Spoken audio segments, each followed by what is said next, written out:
Hello everyone, my name is Roya and I am sick. I barely have a voice right now and talking too much makes me cough. So I've actually already been putting off this wrap up for several days and I really just can't put it off anymore. I really need to just film it despite the fact that I may cough a whole lot and have to edit it out in this video. So anyway, I am going to talk about the 6 books that I read in the first half of the month. So here we go. The first book I read in May is The Upside of Unrequited by Becky Albertalli. I liked this book a lot more than I was expecting to because I'm not a huge contemporary person. I am very, very picky about contemporaries, and this was actually really, really good. I guess I'm just seriously a sucker for stories where someone thinks that they can't find love and then they can. The Candle and the Flame by Nafisa Azad. This is a book that I was expecting to love and I just kind of liked it pretty well, I guess. So I did think that the writing was really good and I just felt like it was so short. We didn't get enough of the setting and we didn't get a whole lot of character depth. And a lot of the character depth problems that I kind of had with it also had to do with the fact that we do get a lot of characters in this that we follow and it switches off between them all the time, like really often for how short of a book this is. So that kind of took me out of the story a little bit because before I really even had a chance to get invested in what was happening to a particular character, it would suddenly be, oh, now we're following this character and all of that. So it ended up being quite a lot to juggle at times. I definitely did still like this book. I just thought that it was very difficult to get into. I read 2 James Bond books this month, Moonraker and Thunderball. So Thunderball I didn't really have that much of an opinion on. It was good, but like I hadn't seen the movie in quite a while. Moonraker I recently saw the movie of over Christmas, and this is definitely one of the cheesiest James Bond movies, if not the cheesiest. And so I was definitely looking forward to reading this book and seeing what the differences were made in the movie versus the book. And this book definitely had none of the cheese in it at all. And it was actually very, very different. The woman that James Bond adventures with in this one is a completely different character. Nothing like the woman who we get in the movie. The stuff that the bad guy is trying to do is completely different because in the movie it's all just really, really cheesy. Like, it's so cheesy. So yes, the James Bond movies always have an element of humor to them, but for some reason in Moonraker they just took it way too far in kind of a good way, but it's definitely really weird. Like they just made it super cheesy. So it was definitely very interesting reading the book and seeing what was different about it. My first ebook of the month, it's very white. You might not be able to see it in this, but it's The Hierophant's Daughter. And this is a really weird book. It's really good, but it's also kind of strange. So it's about a girl who was turned into like an undead type person called a martyr. They're basically vampires pretty much. So it's a very unique take on vampires. And the guy who turned her into one, she was a child when it happened and he kind of took her in. He took her away from her parents and turned her into one of those. And so it's a really interesting concept and it's super weird with a really good villain because I think he's totally the type of villain who will say like, let's have some poisoned hot cocoa. What do you think of your poisoned hot cocoa? Like totally like the kind of character who would act like it's totally normal to be drinking, like, you know, like acting in that creepy way where you know you're gonna die and you're terrified, but they're acting like it's normal. You know what I mean?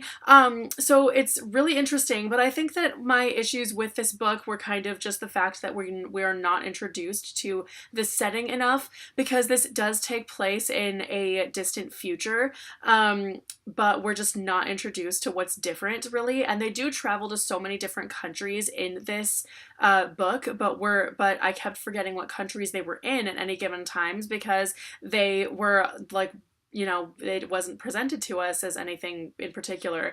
But But also the main character is queer, was married to a woman who is now dead, and all kinds of stuff, so it's definitely really awesome. So I really did enjoy the main character, but I didn't really enjoy the writing, or well, the writing was okay, or just kind of just the setting development, the world building. It could have been a lot better. My other ebook, which was also from NetGalley, is Fluffy's Revolution. This is a very interesting story that I was expecting to like a lot more. I ended up giving it 2 stars, basically, but it's about a cat named Fluffy, who is one of these animals that is advanced, kind of. And Fluffy can talk.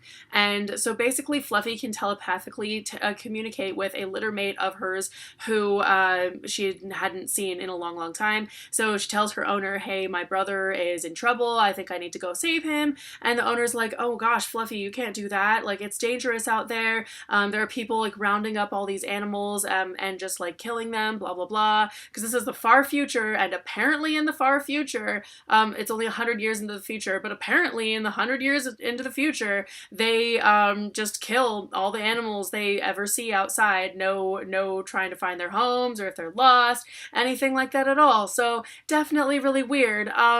And of course the bad guy is just a dude who just hates animals. He just wants to rid the world of animals. Like, okay, that's totally original, right? And then Fluffy's owner kind of, after all of that, trying to get Fluffy to not go, and Fluffy says, no, I have to. And the owner says, like, okay, I guess I'll miss you. Like, just be safe.